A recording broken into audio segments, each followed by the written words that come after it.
Okay, so this morning we have part two of effective advocacy in death cases. And I am joined by Joe Kiley from Kiley and Foley Funeral Service, which serves Bangor and Brewer. So he knows Amy McCrae, our Bangor VWA, maybe Renee too. Yeah. And so his business has been operating, his family business has been operating since the 1990s, with your wife Heather too, right, Joe? Well, sort of. Yeah, she's a more of a support role than she is active. Great. So she works in the school department, but Oh, got it. Okay. You can tell I went through your website That's to be able to introduce you. And so over the years, Joe has helped thousands of families honor their loved ones. And that includes lots of families who've experienced homicide. And so the VWAs in the Attorney General's office, who all work on homicides, thought it would be a great idea to bring in a funeral director to give us a little bit more background. Our victim witness advocates really appreciate their relationships with funeral directors because they're such a huge piece of the puzzle. And many of the VWAs in our program haven't experienced a lot of death in their families themselves, to know sort of what happens when someone dies from the point that they leave the place where they passed away until they are their remains are laid to rest. And so Joe's here to talk to us about that process, particularly when we're looking at homicides and thinking about the logistics of what happens, what a family is going to be experiencing, the types of questions that they need to be thinking about and ready to answer, the kinds of resources that they might be looking for. And then, as we all know, funeral directors are experts in grief. So Joe, I have a couple questions for you eventually too about, how to work with grieving families and how we can do our very best to support people who are going through a difficult time. So we'll just jump right in, Joe. Can you walk us through, from your perspective, what happens from the point that the law enforcement clears a crime scene? And we could be talking about a murder scene. We could be talking about a motor vehicle collision that's considered to be a crime scene. What happens to the deceased's remains from that point moving forward? I know the state, the law enforcement departments around the state, they kind of depend on us to respond to unattended things, anything that falls into the jurisdiction, because the state generally doesn't do their own transporting. They do in some circumstances, so they rely on us to do some of that. And there's only the business is consolidated a lot over the years. There used to be many more funeral homes, but now there's fewer that have probably multiple locations and are a little bit bigger operation than the single mom and pop type operation that was kind of characteristic of all over the country. But it's been consolidating generally because of the way people, some of their choices and the way they handle things, and retirements and things like that. I think the trend is tending toward people doing less than what they used to do. The old traditional wakes and things like that are, in the state of Maine anyway, are becoming kind of the exception, and people push things out further than they used to. You experience a death and within a few days you're having a visitation and a ceremony and a burial. Now cremation is predominant in the state of Maine. So sometimes going in that direction, things are delayed a little bit. So I'm kind of getting ahead of myself, but so what I'm saying is the police departments are calling us, and with some of the societal things that are going on now with drugs and a lot of mental illness, things like that, there seems to be a lot more, or at least seems to be a little more obvious, homelessness, things like that. So we get more and more calls than we ever used to for unattended deaths. The police departments will call whoever is generally responsive.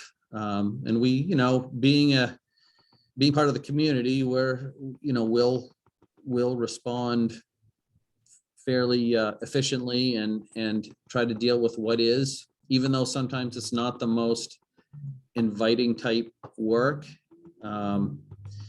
So that's more or less how we get involved from the beginning. And like you said, whether it's an accident or just an unattended situation, somebody that's just estranged from their family and was found in their residence. And unfortunately, the advocacy, victims advocacy situations where unfortunately from time to time, thankfully not a lot, you get the abuse situations or the domestic violence and things like that. Most of the time, well, I would say all the time, situations like that, the state is involved from the medical legal standpoint. So we become a little bit of a liaison with the state in that regard. The medical examiner's office, some families don't have a clue what they do or their role.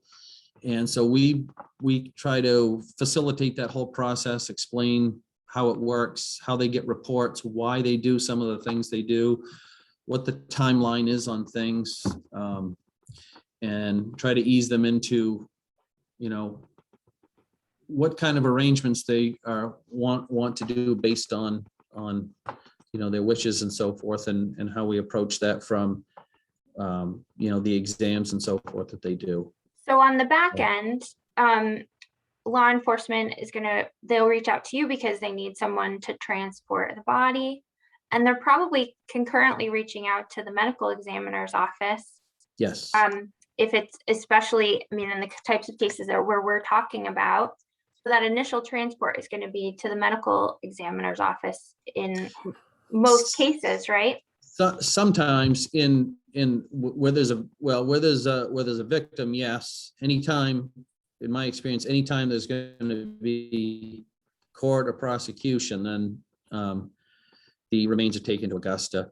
Those are our cases. Other times, right. Other times they're doing field exams at one of our locations and drawing samples and things like that. Still doing testing, but not necessarily doing an autopsy in Augusta. But if there's going to be prosecution and they're going to court, they'll do an autopsy, even if it seems completely senseless.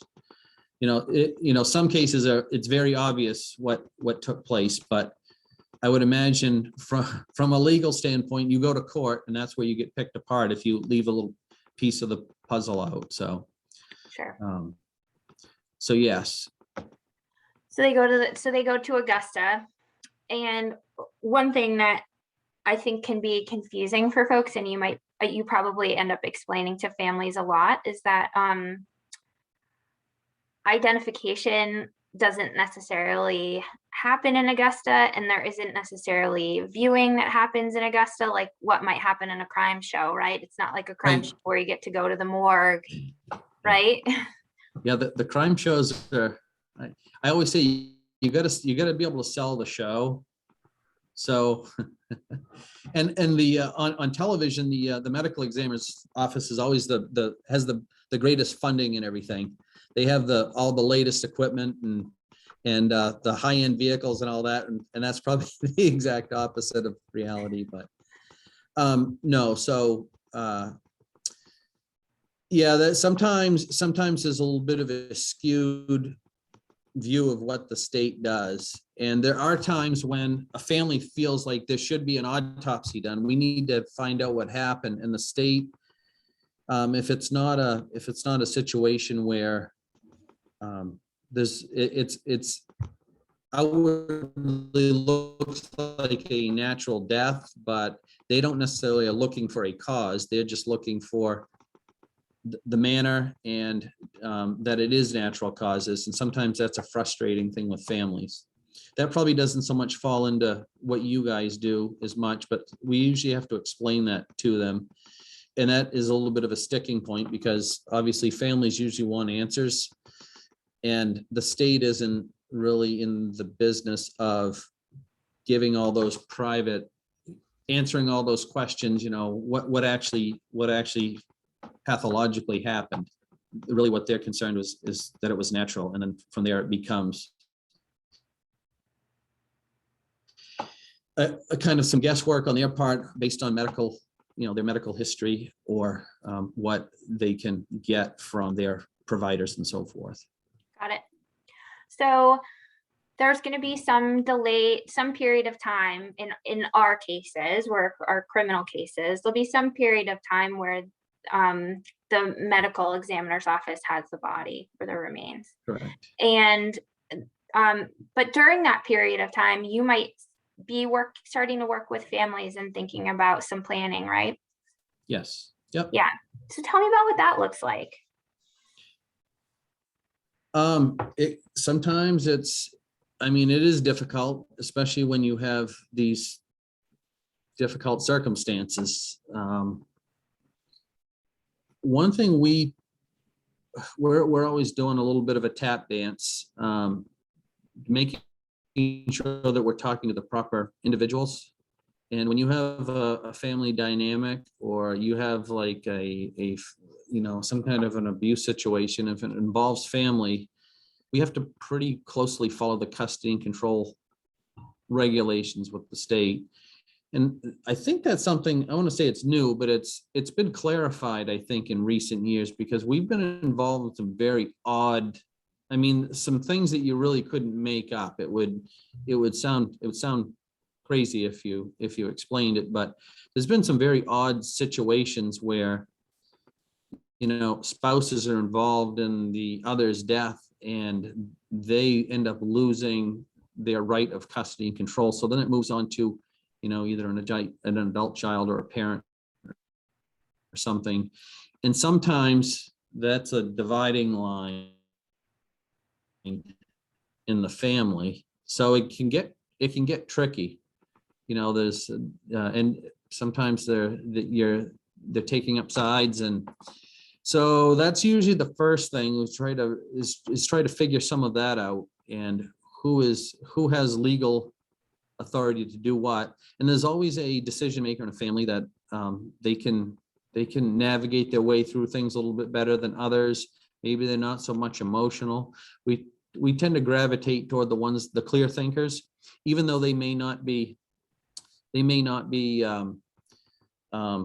one in charge, so to speak. But if you can form some alliances with the clear thinkers and the ones that have custody and control, sometimes that's the best way to do it, and try to get everybody going in one direction so that there's not just a constant fight along the way. So yeah, and primarily my approach is I try to slow everybody down and have them not making hasty decisions. Even if they have to delay something a few days, give them a chance to absorb things. I think more time is always better than not enough time. So, and then, help them figure out what's going to work for them in terms of what's going on. And, if it's a situation where viewing is going to be helpful to them or not, and what the big picture things is that they want to do, from bury versus cremate, and what are the things they would like to happen. Yeah, can you walk through that a between. little bit? Like, what are the big decision points that people are making, and what are some of the big considerations aside from religious, philosophical? Like, what are the big things that people are thinking about in terms of pluses and minuses and how to proceed? If somebody's got strong church or religious connections, that sometimes will give them a little clearer path on what they're going to do. they may have a pastor or somebody that, or clergy that's involved, and they're offering some guidance along the way. So that sometimes that is the lead. Other times, if not, we're looking at, having them make the ultimate, the largest decisions. Do you want your relative buried or cremated? And then trying to help them figure out what's going to be helpful to them. Again, viewing or not, public or a private gathering. Sometimes a private gathering is more appropriate depending on, the age of the victim and so forth. You always have the curious George people. Sometimes if there's a lot of publicity with something, it creates a lot of curiosity, and you'll get people that will just show up to things, even if there's very remote connections to families. So sometimes private, or it's kind of a semi-private service, is more appropriate. Try to help them figure those things out. And then the specific decisions that come along with things, whether they have burial space, if they're planning a burial, if they're going to be going out of state, relatives that are traveling, the timing of things. Those are all things that, we try to take into consideration. Great. What about life insurance? Are you sort of helping families make the connections that they need to make, or understand process a little bit if the person who's deceased had life insurance? Yep. Yeah, we sometimes someone, if they have life insurance, sometimes they show up with a policy and don't really know how to pursue it from there. Others think they have something that may not, or didn't know they had some insurance, or maybe had a work benefit that carried some kind of a life insurance benefit to it. We try to probe a little bit and ask those questions. Recently, we had a gentleman that died out of state. He was working, died unexpectedly, and he did have some kind of a work life insurance policy that his wife didn't know about. So we tried to get the company and the spouse together so that they could talk things over. Sometimes an insurance company isn't real receptive to just talking to anybody either. So we at least try to get things initiated, give them the pertinent information that they're looking for, facilitate that piece of it, and then get them connected with whoever the beneficiary is, and so forth. Sometimes for expense purposes, we can do an insurance assignment, and companies will assign proceeds for expenses and then pay the difference out to the beneficiary. But yeah, no, we facilitate a lot of that and try to help them navigate through that. Others want to handle it on their own, and that's obviously completely fine and acceptable. So there's most of the insurance companies have claim contacts online. Again, that's another field that seems like it has changed. You have the big companies like Met and Prudential and Northwestern and New York Life, but there's a lot of smaller companies that have merged and combined and over the years. So sometimes it takes a little bit of time to navigate your way through some of those consolidations. So, and then are a lot of companies going to require a death certificate before they pay out? One of the things people might not be familiar with life insurance is that the policy will have exclusions depending on the cause of death. The most common exclusion is for suicide, right? Yeah, and I think and I don't know if it's across the board, but there's usually, I think, a 2-year exclusion on suicide. Some of them will still pay out on those after a fixed period of time. Mm-hmm. Some may not. I don't know if I can answer that definitively, but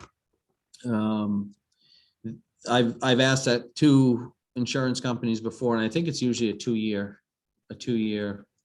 exclusionary period.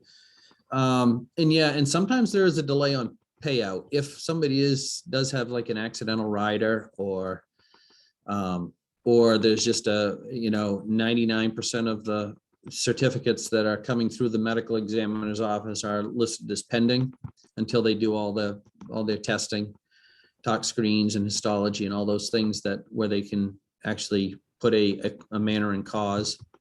And as you know, sometimes the state just withholds a cause too.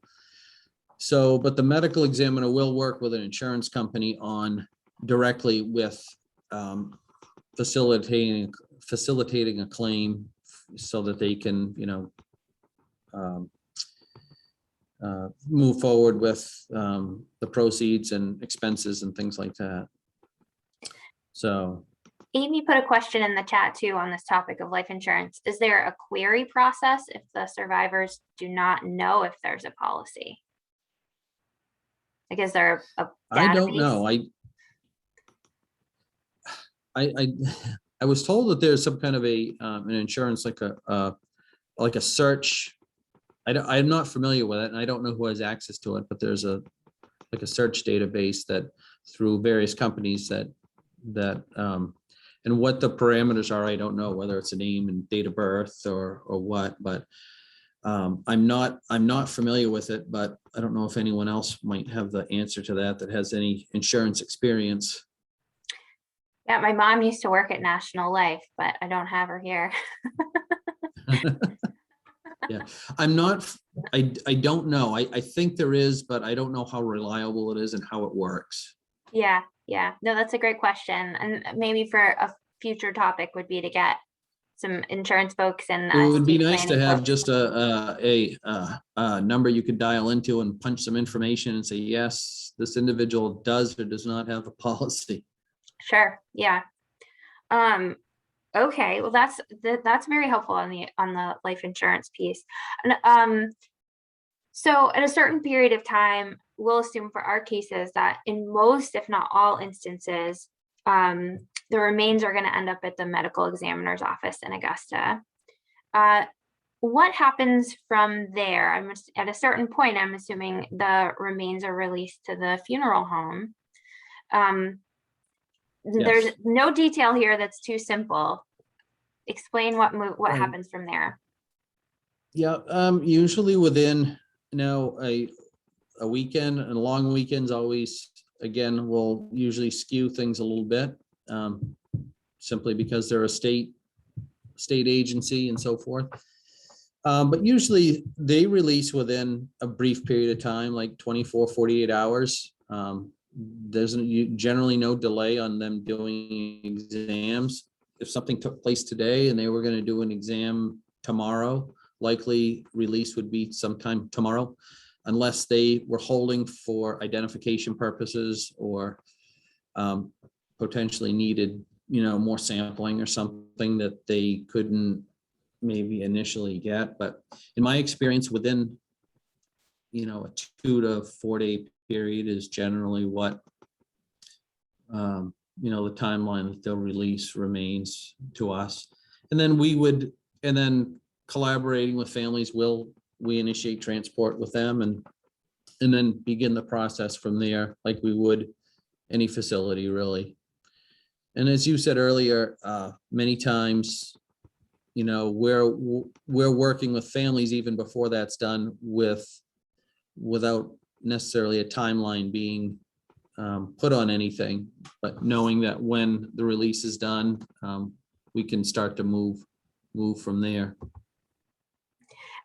And so in thinking about planning cremation or burial and planning services, what is the range of costs that families are facing? What does this all look like?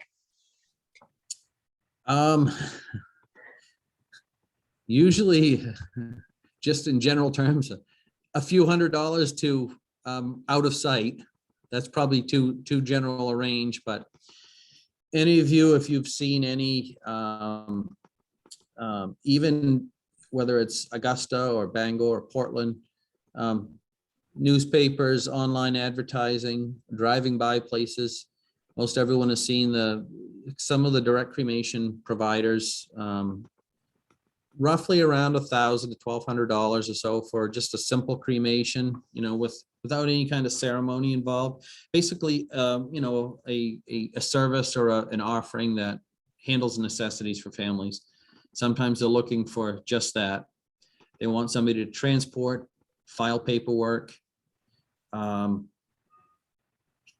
cremate, and then return remains to an individual so that they either can do something on their own or not do anything at all. They're, some families are just governed by, the dollar sign will make the decision, or maybe they're limited on what they can do.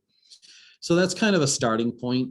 I think that same service offered through a traditional funeral home could be anywhere from that same cost up through probably, maybe 2,000 or 3,000, depending on where you are in the state and the business's approach to things. Some places have quite a lot of overhead and others, less so. So that's probably reflective in the pricing of things. And then from there, a lot of the cost is based on kind of what the family's decisions are, what they expect and what they want for services. Traditional burials tend to be the more expensive because you're purchasing containers and grave space and grave openings and things like that. And those tend to be the bigger ticket items in the cost of things. So, traditional burials, in my experience, you're probably in the $6,000-7,000 bracket and can go up from there. And I'm not sure what a price range would be around the state, but probably 12,000-15,000 or so anyway. Doesn't have to be, but it can be. Different types of cremation arrangements, if you're not doing the traditional things like viewings and things like that, but you're still having services with cremated remains or in gatherings and things like that in the funeral home or in a church and involving funeral home staff, then you're somewhere in between that, probably anywhere from a $2,000 to $3,000 range, 5, 6, 7, somewhere in that area. So that it's kind of very broad, but it all depends on what you choose along the way and what are the things that you want included or not included. Sometimes it includes ancillary things that families will take care of, but they want to work that into the cost. So things like flowers, markers, cemetery lettering, receptions, all those sorts of things can be worked into it. And that just, it pushes the total cost up a bit, as opposed to handling those outside of the funeral expenses. So Got it. hopefully that answers. Yeah, no, I think it's really things. helpful to have a sense of the range of things. Again, Yeah. Imagining we have a lot of folks who haven't ever had to think about this before and might not have a sense of how things work. And the cost, the structure of the cost is, there's the kind of 3 pieces to it. There's the service part. So anything from a staffing, transporting facilities is all part of the service piece of it. And then physical products, anything that's printed, programs, cards, memorial folders, any physical items like urns, keepsake items, caskets, vaults, markers. Those are another probably the second piece of that. And then the third is outside expenses, anything that is what we would consider like a cash item. So things that we might hire a contractor or the town to open a grave. You have the newspaper notices, fees that are paid for permitting and copies of the death certificate. Those are more or less state set fees that are paid through the town offices. Maybe clergy and music offerings, church offerings, things like that. Those are all outside things, but are also, part of what the plans might be. So those are the kind of the three pieces to the cost. That's great. So you've already touched on one of my questions, which is who's making the decisions. And it sounds like the law now is much more clear in setting out who has custody and the Right. ability to make those decisions, which helps you, um, because these decisions are pretty significant in terms of what's going to happen with the remains. Can you tell me more about working with families and complex family dynamics? You said one of your tricks is to look for the person who seems to be the most clear-headed, even if they're not the ultimate decision maker, to at least be Yeah. able to communicate and explain things. Any other tips around sort of working with families? It's it's a funny world. Um, Most of the time, we amongst ourselves, we always refer to the helping hand. There's always somebody outside that has the greatest ideas, but maybe doesn't hold doesn't have any financial um, anything at stake in it. So they all have the grand ideas. So sometimes they're feeding the people that are going to be the decision makers. And when it's all said and done, sometimes what they're doing is creating a large expense when they may not necessarily want that. So sometimes they're helpful, but other times they're not helpful. Usually you can usually figure out kind of what figure those things out quickly. Sometimes we'll get calls from people claiming to be somebody that they're not. I had a call one time. They claimed to be a sister. They were actually an ex-spouse, and they were digging for information. That I find that we're on guard all the time.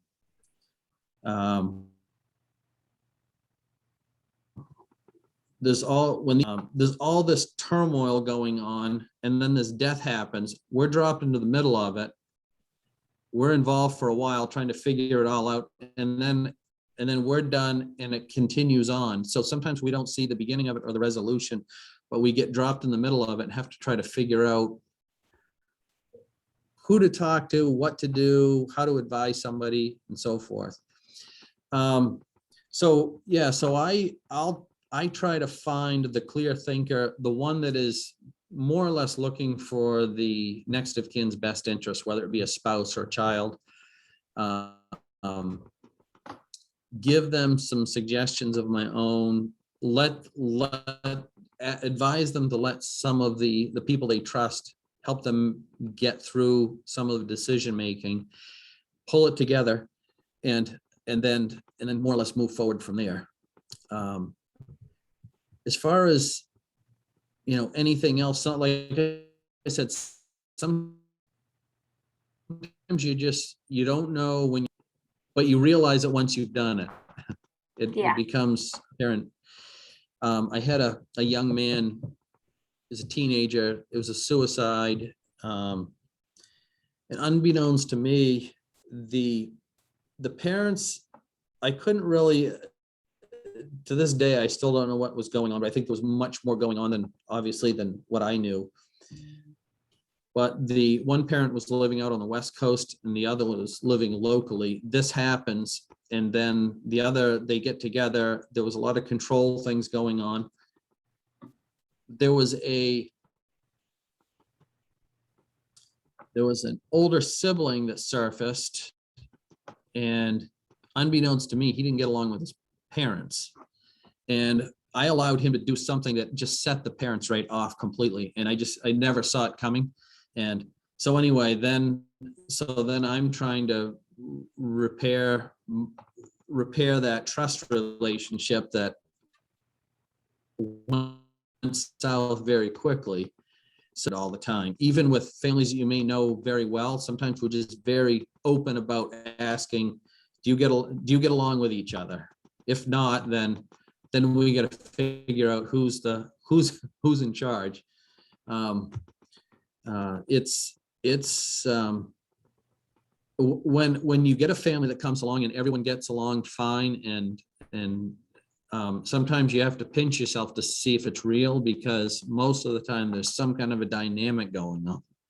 Yeah. But I'm not sure that helps. No, that helps. It's a tap dance sometimes, you know. I don't know if there's any real tricks or ways to sort it out, but the fact that you're guarded all the time, you can usually sort out what's going on.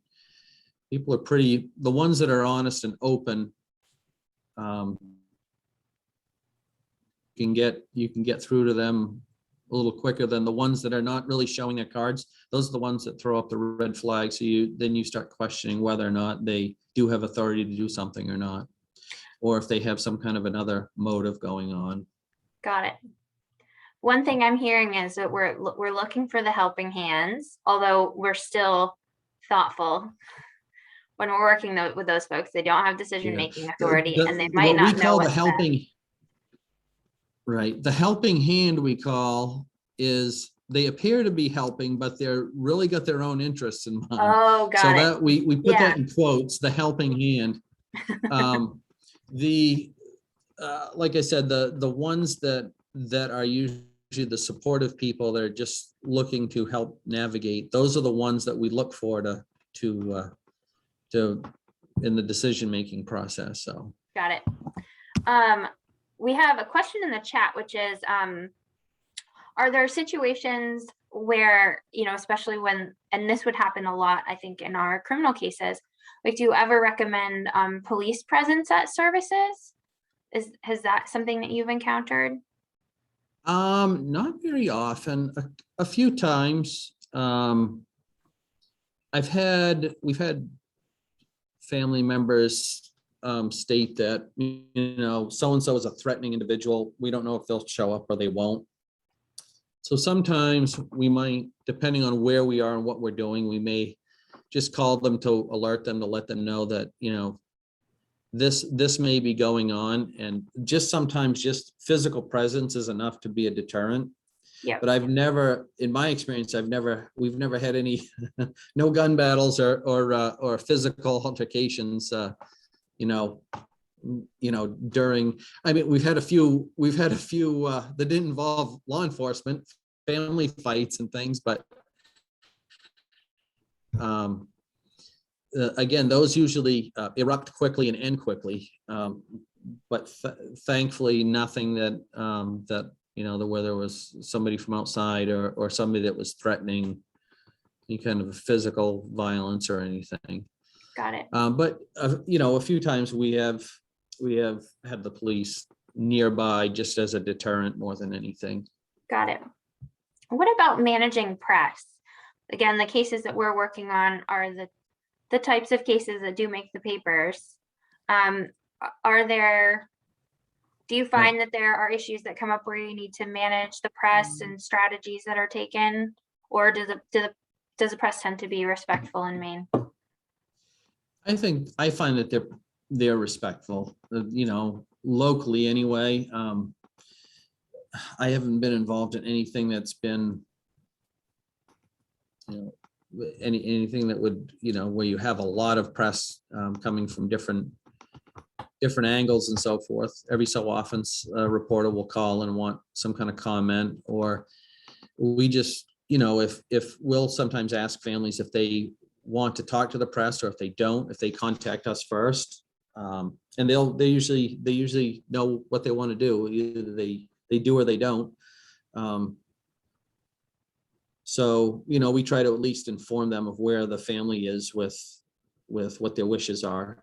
And if they specifically want privacy, we'll try to impress that upon them. And if they're indifferent, just ask them to be respectful if they're going to be present and so forth. Got it. We did a few years ago, and I think that you were part of this. It was a woman that she had killed her husband in Bangor, but there was a lot of publicity on it because it was kind of a brutal thing. And I think that was one of the cases that what they used for the custody and control um, situation, because being a spouse, I believe she had legal custody and control of his remains, and his children, I think, went to court, and it took a couple of days to get custody of his remains. She was also being held, so she couldn't really do too much, but it was very odd set of circumstances, but there was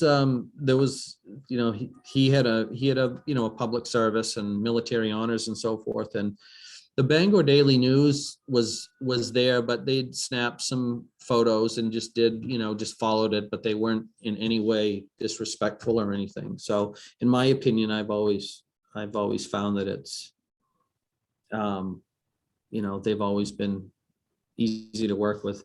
Renee might be able to Yeah. answer that a little better than Right. I can.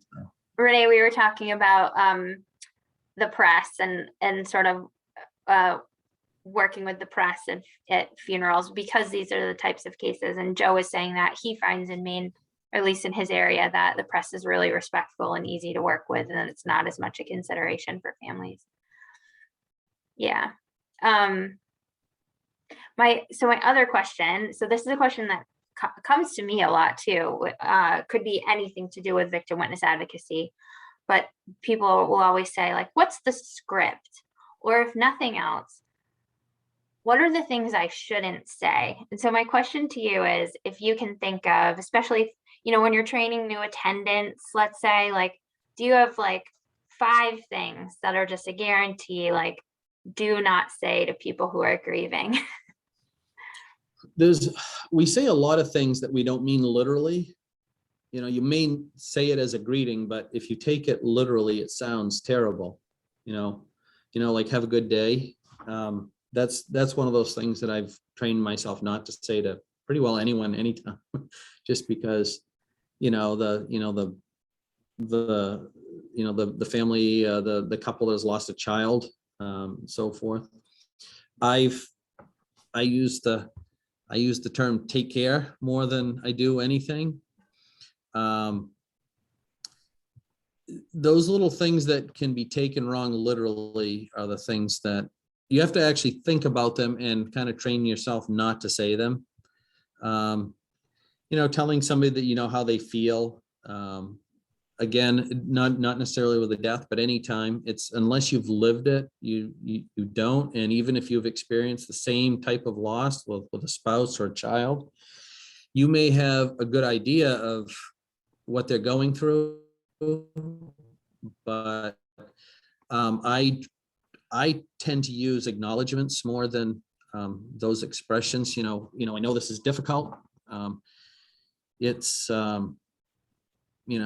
and just give them some advice. Allow them to take the time they need. There's no right or wrong way to do something going through a grieving process. I was watching I was on Netflix one time just watching. I came across this one movie. I never heard of it or anything, but the name of it was Wind River, and it was a movie set out in Wyoming on a Native American reservation out there. Somebody from the reservation and one of the ranchers both lost a daughter tragically. One was murdered, and the other one died in an accident. But it was about them finding who, basically solving these crimes, but the two of them going through the loss at the same time. But there's a 2-minute clip in that movie that I've watched a number of times. I think I have it on my website, and it talks about experiencing grief. You have to allow yourself to experience it, and if you don't, it's going to create more problems for you in the long run. And the one advising the other said, if you don't allow yourself to accept the pain and go through it, it's just going to rob you of all the good things that about the individual. So to me, it's every so often I'll just watch that because it's a pretty good reminder of things. So that's what I try to do, is train myself to say the things that that I think would be helpful, and not trying to tell them either how they should feel or what they should be feeling or so forth. That's really great and useful advice. I'm gonna look through my questions, see if there's anything else. I don't have anything else prepared for today, except for, and we do have questions in the chat too. My other question for you is, how do you take care of yourself in the work? Because You you gotta be spend a lot careful of what I time. say, because I could sound very callous. I don't mind having a wine or a whiskey in the evening. Yeah. No, I'm not advocating that alcohol is the way to handle your problems, but sometimes one is it takes the edge off. No, I mean, like anything, I think there's other occupations that would be even more difficult. Family law attorneys, nurses, hats off to them, because it's the same. I think you live in your own world for a time, and then you're out of it. If you can let that go, that's what you have to do. And most of 90% of what we do is routine. It's not high emotion, high, super intense, but there are times where your mind doesn't rest. It's constantly clicking. So when you leave, sometimes in the middle of the night, you're constantly processing how you're going to handle something, or you're anticipating what might be. And most of the time it's not what you think it will be. So just, you always try to let things go and deal with it as you need to. But sometimes it's difficult, and I'm sure the same for you guys. You guys deal with a lot of difficult situations. So, Yeah, it's, that's why we try to talk about it. It's an important part of the work. And so I appreciate your insight on that. We did have somebody another. ask a question about shipping or something? Yeah, so if a body needs to be flown to or from a location, what preparations are made, and then who makes flight arrangements? So let's say that this accident or crime occurs in Maine, but we're gonna have the person buried in Iowa. Yeah. Most of the time, so somebody dies here, say in Bangor or Portland, they're not from here. Maybe they have family here, or maybe they don't. Usually we will be contacted by somebody, a family member, wanting to know where they are, why they're there, and that sort of thing. When we find out that they're going to be either shipped somewhere or using a funeral home, either locally or elsewhere, we usually just advise them to contact them and to talk with them about what their wishes are. Tell them that their remains are with us and that we'll work with them to get them transported. As far as the specifics of it, just over the weekend, we had a gentleman that died locally. He's being sent out west. I don't know why he was here. We haven't had any interaction with family at all. We had a call from another funeral director. So they actually did what they, which would be probably the best way to handle it, is just call their local, the local funeral home that's going to take care of their arrangements, and let them initiate things. And sometimes they'll contact somebody to do the shipping for them, or they'll contact us and have us facilitate that. So basically, so being up here on the kind of the last stop, and the way the world functions now in terms of flight and TSA and screening and having to be at the airport super early and all that stuff. The same thing, more or less, we have to work with the airline cargo departments. So they have specific containers that are used for shipping a body.